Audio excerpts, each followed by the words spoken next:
Well, I had to give a little bit of background. You all know I worked for the Forest Service, but I counted up, I worked on 6 different ranger districts, and that was on about 5 different forests. And so I had opportunities to meet a lot of people, work with different people, and I enjoyed my career for a long time. Now we're right now in the throes of a fire season, and these stories that I have today, they're kind of just little excerpts from people who were talking, and the stories kind of deal with the background of fire, like lookouts and pack streams and people that were involved in the everyday operation of the Forest Service, particularly lookouts. Thinking back over my career the stories that I have kind of reminded me of the good times that we had.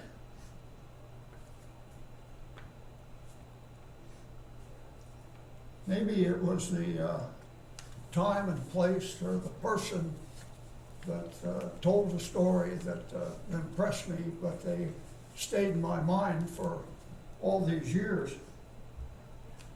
The stories would be told around the campfires and around in the bunkhouse at night, and whenever people gathered for coffee or something. Early on, the communications in the Forest Service was very poor. They started off with the heliograph. That's where they had the reflector of the sun, and they used the Morse code. And the problem with it was that most of them didn't know the Morse code. And the other thing was that there wasn't a whole lot of sun every day. And actually, it wasn't a whole lot better than shouting. So that was the heliograph. And after the 1910 fires, the telephone came into being, and that was it. That was the whole, I guess, the whole basis for operating a ranger district was the telephone. And they built miles and miles of it. The basis of the telephone was that each ranger station had a switchboard, and the lines went out from there to the various lookouts,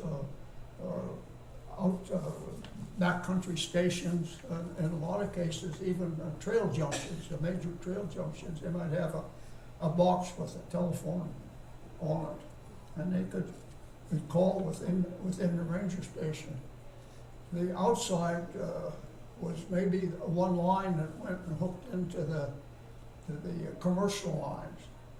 The line up Lowell Creek for many years was owned by the Forest Service, and it hooked on to the AT&T as on the main commercial line that went up and down the Bitterroot.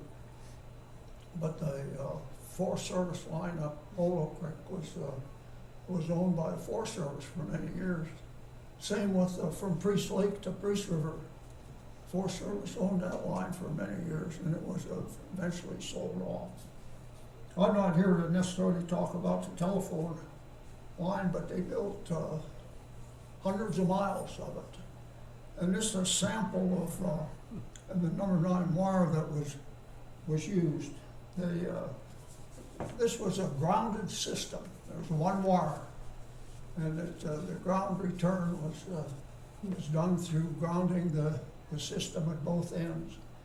And so you can walk trails in the forest today and see, occasionally you'll see an old insulator hanging in a tree, and maybe you'll find a piece of wire along the ground, but they're all been abandoned now. And they, of course, with the modern instruments, they don't need the phone line anymore. I got some of my stories from two or three of them from a couple of old guys that worked for Forest Service for many years, and this goes back quite a long ways. One of the storytellers was Ed McKay, who was a ranger over on the Lochsaw for I don't know, 25 years. He started in the late teens and went clear into the 30s, and eventually wound up as the head of the pack outfit out at 9 Mile, and he retired. And the other one was Russ Cloninger, who was a forester.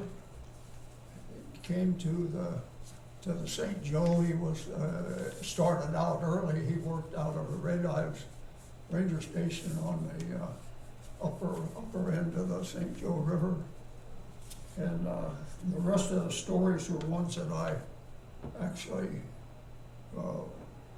learned as I went along.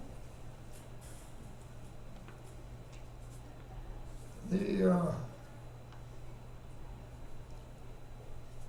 best stories are these stories are very short, and there's no morals or anything with them. They're just lines that I heard and remembered. I don't know why I remember them all, but they just kind of stuck with me. Maybe it was the people that told them, I don't know. But Russ Cloninger was one that we were sitting around a campfire one night.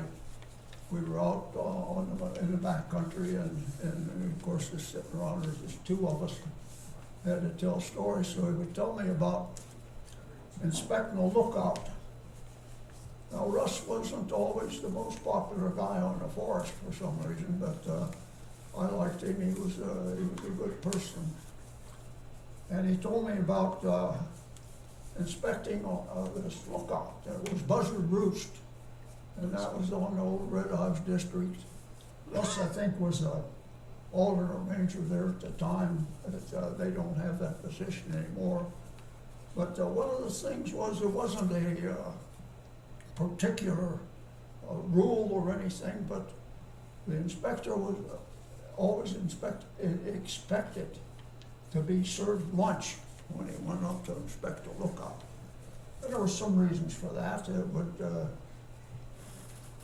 would help them to know that the lookout was on the ball, that he could cook, and that he wasn't just living out of a can up there on from the rations that were given him. And that the inspections then included quite a little bit to look around, and you always had to have a work plan for the lookout to keep him busy if there wasn't any fire activity going on. So Russ went up to Buzzard Roost, and now Buzzard Roost was at that time, and St. Joe had a lot of these, when I was there, old timers who would come and work for the season. They would be back season after season, and they were, one of them were lookouts or trail crew or what have you. And this fellow was on Buzzard Roost was an old timer, and Russ went up and had lunch with him. Now, he had a pretty good lunch, and he did his inspection, and he was done. He left and started back to Red Ives. Now, the telephone came in here is that he stopped at a trail junction where there was a telephone, and he picked it up, and that was a habit. When you talked on that old phone line, you picked it up and you listened to see if anybody was on the line. We picked it up, and he could hear these two lookouts talking, and one of them was the guy on Buzzard Roost. And he was saying to the other lookout, he says, I fixed that old buzzard. He says, I fed him a hawk for lunch.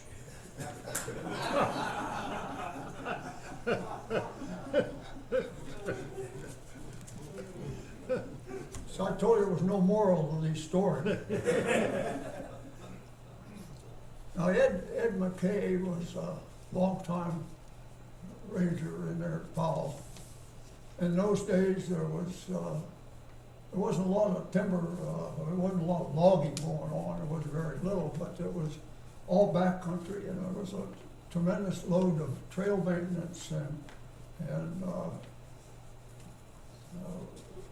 repair, bridge repair, and road building was going on, and there was a lot happening. And Ed was a big man. He was probably well over 6 feet, over 200 pounds. And I'll tell you a little story about him. He was tacking a shoe on his horse. And the horse kept leaning on him, and Ed got mad at him. He just upended him, and then he tacked it on. But he was telling a story. He would come into the station after he retired, and he would go down the river and camp for a few days. And one of the fellows that worked there at the station had worked for Ed when he was a ranger there. So he went down to visit, and I went with him on a couple of occasions. And they were talking about fires, and this was back in the CCC days when the Conservation Corps was in operation. And they got a call that there was a fire up in the back country in May, which was pretty early for that country. Snow was just going off in the high country, and it was very early for fires.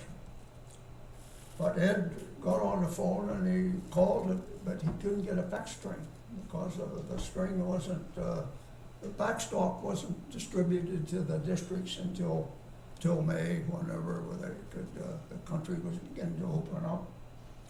So he said authorities told him that not to worry about packing the camp in, they'd take care of that.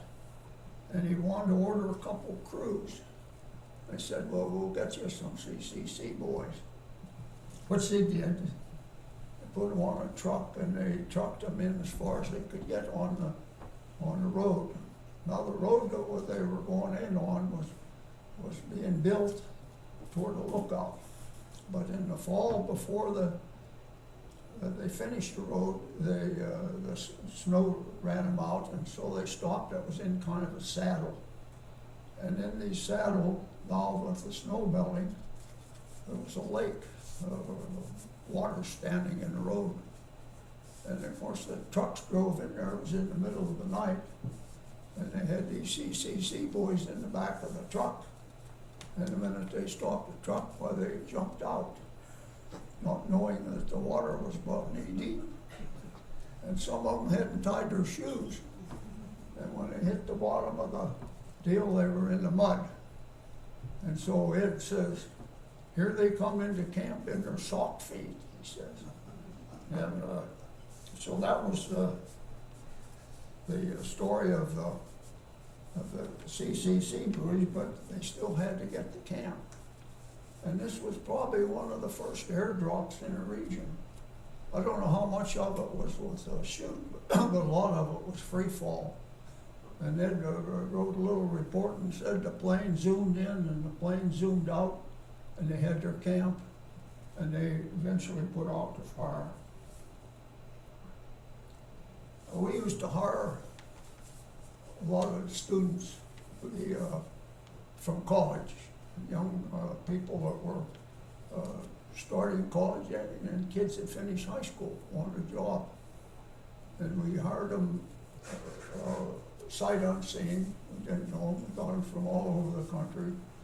And that was how this young lad by the name of Harold Keller came to work. I was a ranger on a Powell district at that time. And Harold was another young student who was destined to go on lookout for us.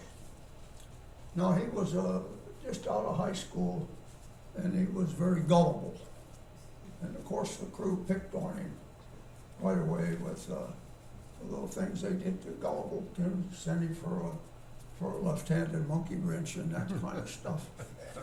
And old Harold, he began to get his fill of it. He had enough of these stories and things that kind of bugged him. So he was happy to get up on the lookout, and he was up there for a couple of weeks. And one morning he called up and he said to the dispatcher, he said, tell me, he said, I have a little animal running around up here. He said, it's about the size of a groundhog, but it's all gray. And the dispatcher says, oh, he says, that's a hoary marmot. The kid says, go to hell, and he hung up the phone. Harold went on and went to college. I got a call from him here 2 or 3 years ago, and he was, of course, at that time he was retired. He'd gotten a doctor's degree. He taught at the university level for a number of years. So he did make something out of himself. And what he wanted to do when he called me was to get in contact with the foreman who had been in charge of him early on, and taught him how to use tools and put him to work. And he said that he learned more from that foreman and actual doing work, but also in life and how to get along with people. And he was so pleased, and he had made something of himself, and it was kind of a nice thing to know. And we hooked him up with the old foreman. I was on a fire down in Wyoming, and this was there was a big fire. It had soldiers or Air Force people were on fire. And it's out one morning early, trying to kind of scout ahead. And one of the fellows who was with me said, do you suppose there's snakes in this country? Now this would be some rocky, steep country. I said, I don't know, I've never been here before. But there was a local guy. So I said to him, is there any rattlesnakes in this country? He thought for a minute. He says, no, he says, they're generally not up this high, but he says if there are, they're big ones. Now, another time I talked to Ed McKay, since he was there early in the years of the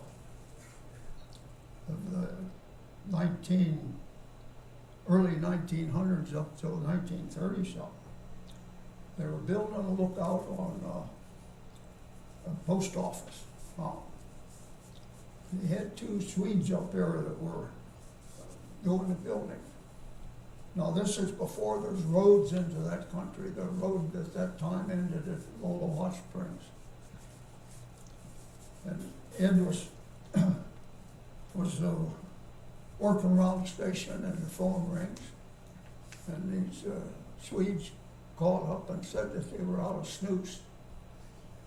And that was a kind of a problem because it's a long way up to post office. They'd said, well, we're out of snooze in the commissary. And he says, and the backstring won't be in for a few days. He said, we have some WB in there. He said, could you get by on WB? Well, they thought maybe they could. So he gets some and he puts in his saddlebags and he takes off on his horse. Now he has about 18 or 20 miles that he has to ride.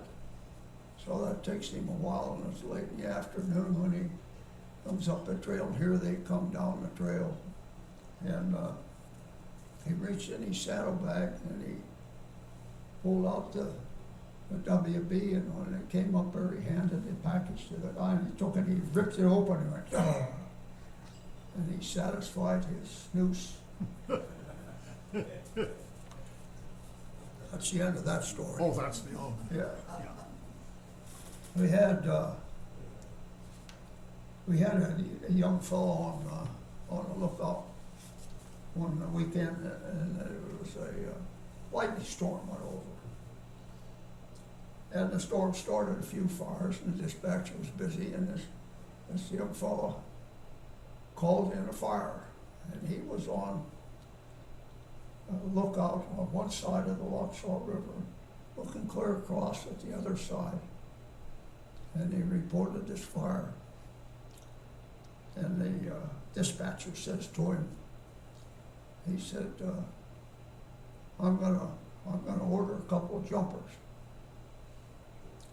And so he went on with his work, and then he found out that they were gonna jump the fire, so he called the lookout, and he said, we've got 2 jumpers coming for the fire. And the lookout says, well, it isn't smoking now. And the dispatcher said, well, you better go blow on. Well, he hung up. He says, let me know when they jump. Well, it went on in the afternoon and nothing happened. He never had a call, and he was busy with other fires. And the lookouts checked in periodically in the evening, and he didn't get a call. So he tried to call the lookout. Now the lookout had both, at that time had a radio and a telephone. And he called him on the phone, and he couldn't get any answer. And he called the radio, and he didn't get any answer. Now it's getting late and dark, and he's worried. So he came to me and said, told me the story, and I said, well, I'll go up there in the morning. So first thing in the morning, I got on a horse and I head up for the lookout. And about 3-4 miles up the trail, there was a main junction, and we had a telephone line. So I got off the horse and I called up and lookout, and I rang it up. And I hear this, but Bear Mountain Lookout, very cheerful. And yes, maybe I was a little hesitant, or a little bit too anxious, but I tried to calm myself, and I said, where have you been? That isn't exactly what I said, but I said, where have you been? He said, I've been right here. I said, you didn't check in last night? We couldn't get you on the radio, the telephone? He said, well, I've been here. He says, the radio squelched me so much noise I turned it off. And so I said, well, that's fine, just keep on doing what you're doing. And I turned around and I rang the station, but I couldn't get the station on the telephone. And the line had parted somewhere along the distance between the 2 phones. So anyway, we got the line fixed, but the dispatcher says, I'll never tell anybody to go blow on fire again.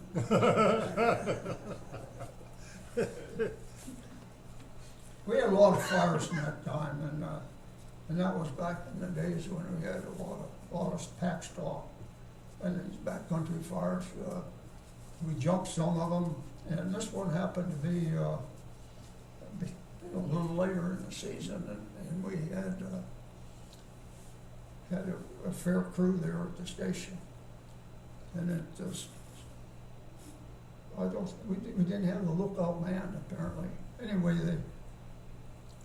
the fire was started one evening, and the next morning, while we started ferrying some crews in there to the lookout to a good hike to the fire, and we knew we had to put a camp in. In those days, the Forest Service had standard camp outfits. One was a 25-man standard, they called it. The other one was a 25-man supplemental, so you could actually outfit 50 men.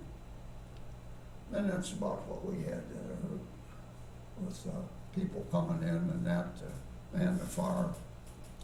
And so we sent the pack string down the end of the road to pack in the camp.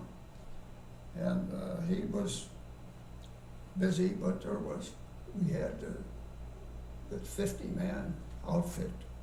And the 25-man standard outfit would fit on 9 mules. It was all packaged and the weights and everything on, but it would fit on 9 mules. So he needed more mules, and the other packer was gone. We had 2 packers at that time and 2 full strings. So we sent the other string down to help him out. And there he was. He had enough mules to carry both the standard and the supplemental outfits. The 4th supervisor was out there, and he had a man from a washing office who was unfamiliar with this country and what went on. And he's looking at this guy, and he says, "Doesn't he need help to do that?" And the supervisor says, "No." He says, "Just watch." The packer, he loaded up both strings, swung on his horse, picked up the lead rope, took off up the trail. No fuss, no muss. And we got to fire. That was quite a time then in those days. They had a kid on a lookout up on the Peninsula, on the Hughes Ridge, which is way up in the north end of the Priest River, and it was not too far from Canada. Anyway, this kid was another one like Harold Keller, and I was a dispatcher at the Priest Lake at the time,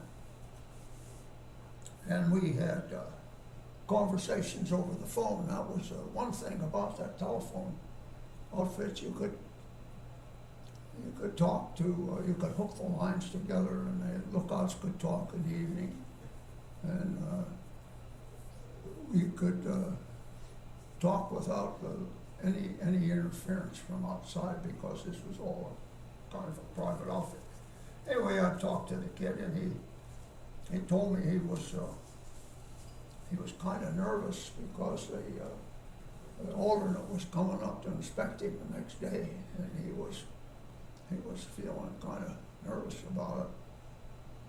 And I said, try to calm him down, say it's fine, everything's okay. And so then the next night he calls up and he says, he said, "I had quite a day." He said, I had a bear that kept coming up here and bothered me. Of course, it was a black bear. But he said, I didn't like to get too close to it, so he took some rocks up on the lookout with him, and when the bear showed up, he threw rocks at him. And this one morning, he threw a rock down and he hit the bear on the head, and it went thump and collapsed. Now I thought, I've killed the bear, now what do I do? They're coming up to inspect me, and here I have a dead bear, what do I do with that? So he packed up, or he got ready, and he went down. He thought he would drag it off down into the trees or something on the side. He got down there, and the bear got up and ran off down the woods. He got inspected, everything was fine, and he was a good kid. He enjoyed it. To look on. One of the things that they have on big fires is early on was sanitary facilities. They set up kitchens, and actually had kitchens and cooking, and they had to have some kind of a sanitary facility. And most of these camps were just out in the woods, as close to the fires you could get them, and so they had to have some way to take care of that. And the thing was that they just dig a trench out in the woods someplace and peel a pole and tie it between 2 trees, and that was it. Maybe in some cases they'd hang a little tarp or something in front of it. But a lot of these people were pickup firefighters, and they didn't think much about sanitary facilities and that. So one of them was directed to take some chloride of lime and go out and sprinkle it around to kind of cut the smell make things a little bit more sanitary, we sprinkled it on the pole. And the problem was that the person that sat in it, we had to have a report. So the first aid man is destined to write the report as to what happened to this guy. And he fumbled around with it for a while, and he ran out of words. And I've run out of words. Thank you.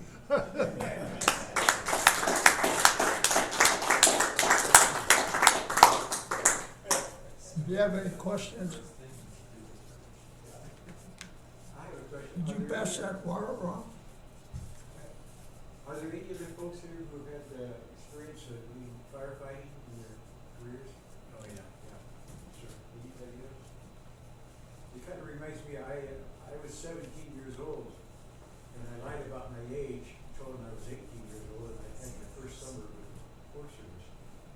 But I lied about my age, and the guys on the crew, they were older folks, and they kind of took me under their wings. And I really appreciate the older folks being mentors to me. And it's like all of us around here could be mentors to the next generation. It's actually 2 generations down. Still today.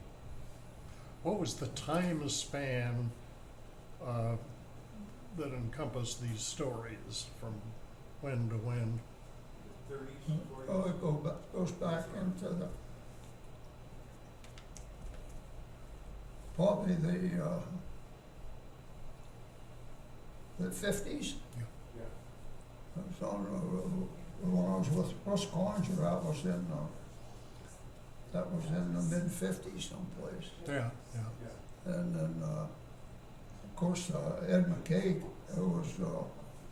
he was long retired, but he would, when I was on the Locksaw, when I was a ranger there at Powell for a number of years, and that was from 57 to 63, and Ed would come in.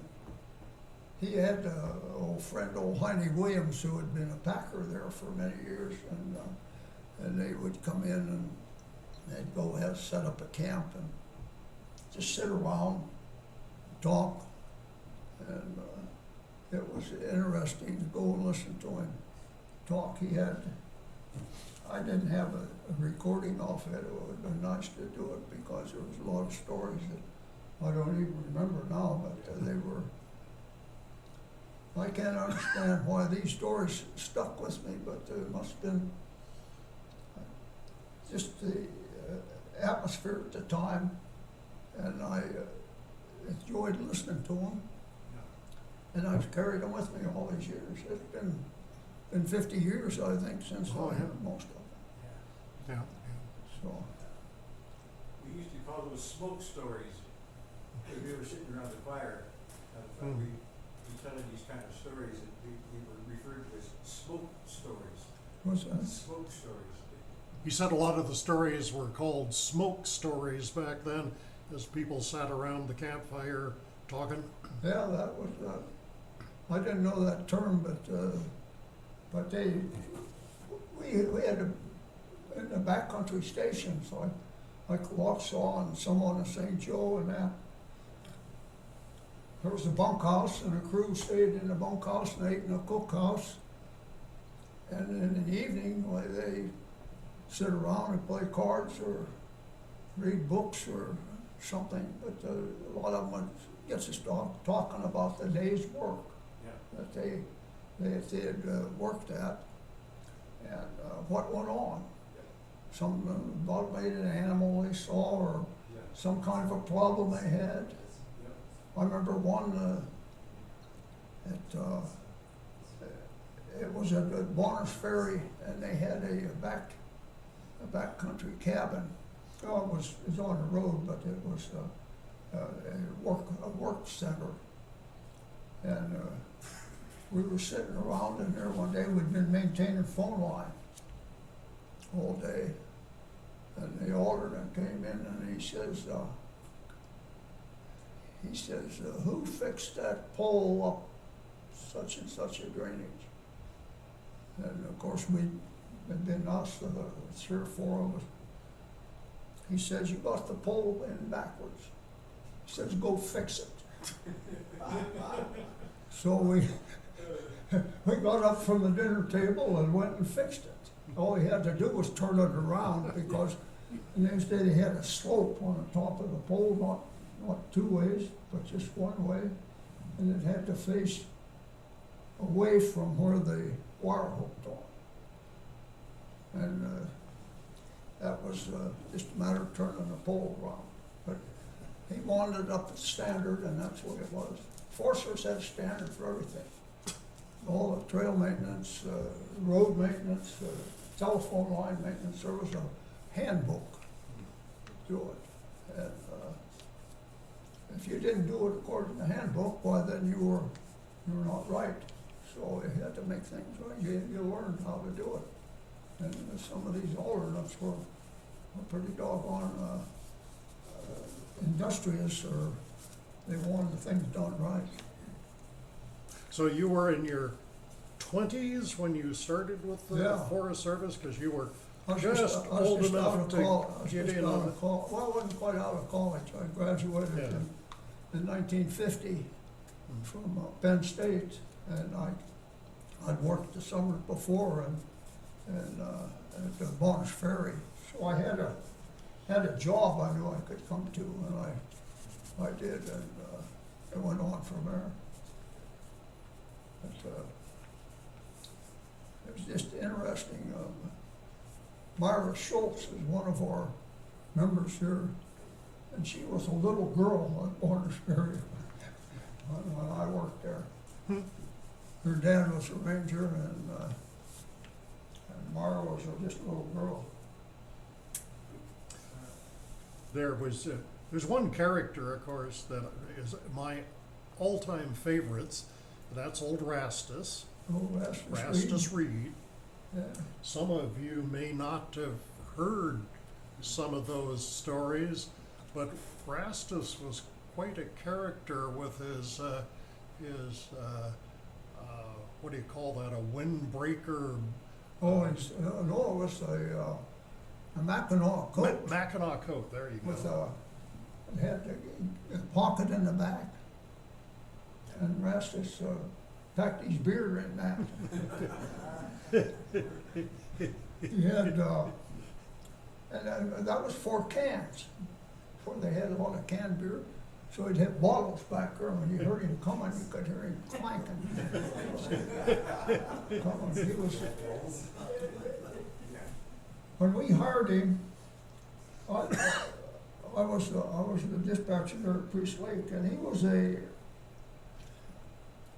worked in a cedar lot. He was they call them cedar savages or cedar beasts, but they were guys loners that worked in the woods making cedar posts. And the timber companies, particularly those that were cutting cedar poles, would hire them to take the butts and stuff when they cut a pole and make them into posts, or sometimes saw logs, depending on the size of the cedar. But that's what he did, and then he came to work for Foresters. He worked for a number of years up there at Priest Lake, but you never could count on him on Monday particularly, because Saturday and Sunday were his drinking days, and he would get pretty well plastered. They sent me over one Monday morning to see what happened to Rastus. He hadn't shown up, and he lived in a little cabin back of the old Nordman store. And I went up and knocked on the door, and I hear him shuffling around, and pretty soon he opened the door. I says, "Raz, are you coming to work today?" "Oh," he says, "I don't feel too good." He says, I think I had a bad headed cabbage or bad stalk of celery or something. Maybe he didn't feel very good. And, Yeah, he was quite a character. And here is, his relatives Yeah. got hold of Jim. They read his story in his book. And it was his granddaughter or something. Yeah, I think so. I forwarded it to you. I can't recall right now, but pretty much verified he was quite an old, the hermit kind of Yeah, person. he was. I guess he died in a cabin there, and they found him dead there one morning. But he was probably, he must have been close to 60 when he was working for the Forest Service. Jeez. But he got along, he had an old dog, Spot. And he'd take that coat off when he went to gonna do a job, and he'd lay it down, the dog would lay on the coat all day, or long it was there. Hmm. And he and the dog were inseparable. Yeah. Lots of stories. Okay. Well, thank you. Thank you.